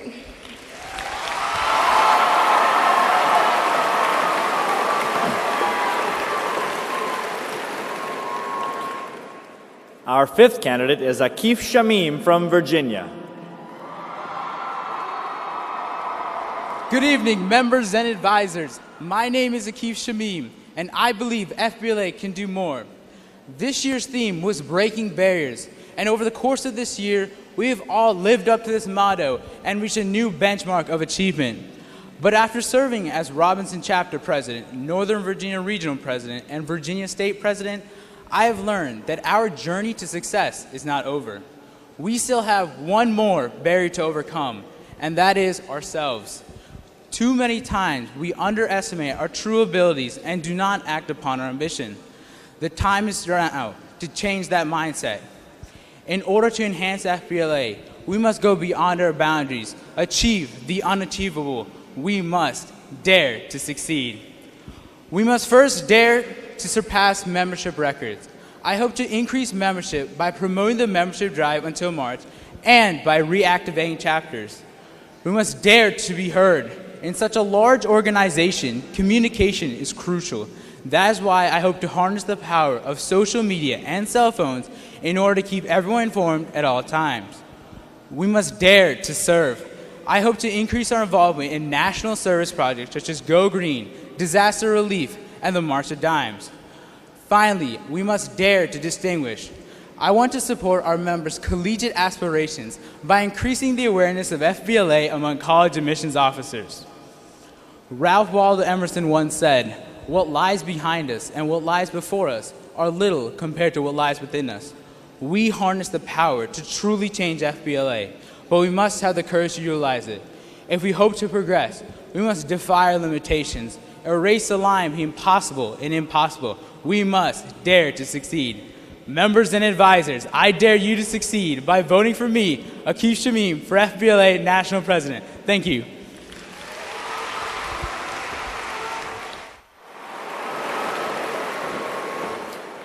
Our sixth candidate is Taylor Sarman from Oregon.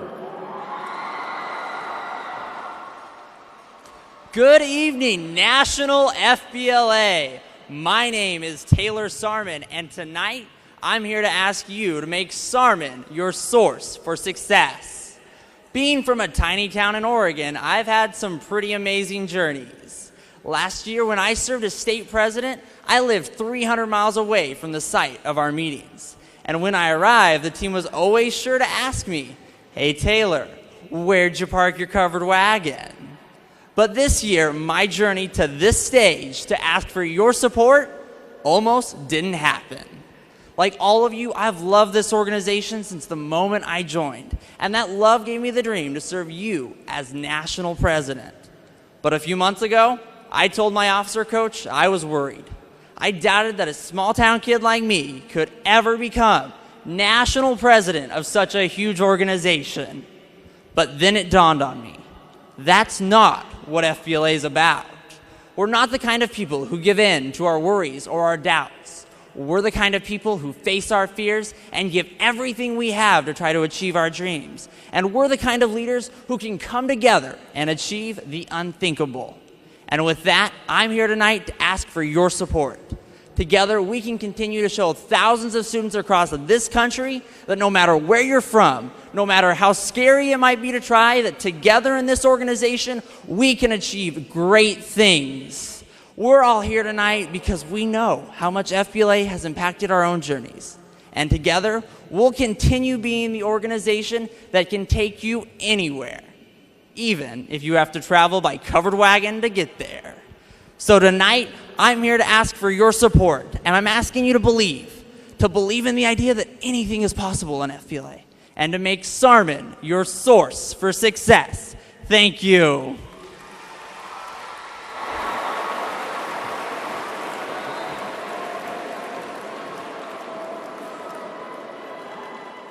Our seventh candidate is Steve Watros from New York.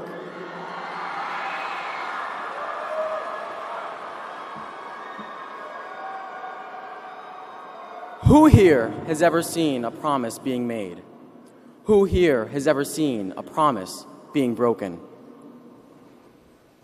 Tonight, I'd like to invite you all to take a journey with me. I won't promise where this journey will take us, only that the journey itself looks very, very promising. Hello, Orlando. I'm Steve Watros, your candidate for 2011-2012 FBLA National President. With my experience as New York State President and National Communications Director, I know that I have what it takes to lead the way along the journey that lies ahead, navigating us toward the gateway to greatness, exploring the ways to get there, supporting the efforts of our members, and finally, working hard to achieve our goals. These 4 actions make up what I have come to know as the leadership compass: north, east, south, and west. Navigation, exploration, support, and work. If elected, my initiatives will include a Chapter of the Month program, a sister chapter network to pair gold seal chapters with struggling FBLA schools, and a cyber Dropbox where members can share their ideas and feedback. I plan to begin this Dropbox method this week at my campaign booth, and I encourage you all to stop by and leave with me your suggestions for our organization. Your vision, paired with the ideas of the rest of the National Officer team and my leadership, will help to transport our organization along the journey that lies ahead. Let's make a deal, FBLA. If you give me your vote, the only promise you will ever hear me make is this one tonight: that I will never stop navigating, never stop exploring, never stop supporting, and never stop working for you. Thank you.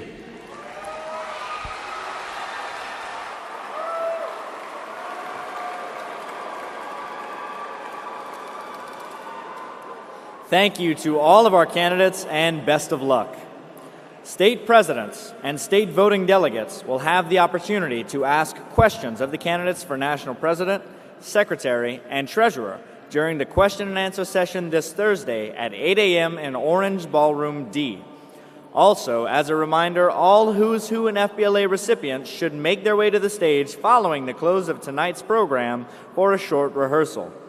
Don't forget, this year's Awards of Excellence ceremony will be broadcast live on the internet at www.fbla-pbl.org. Please tell all your family and friends who can't be here for the big event to log on and watch us live. Over these next few days, let's all do everything we can while in Orlando to break barriers in our careers. The only way to get started is to take action, and the time is now. Best of luck in your competitions, and have a great night.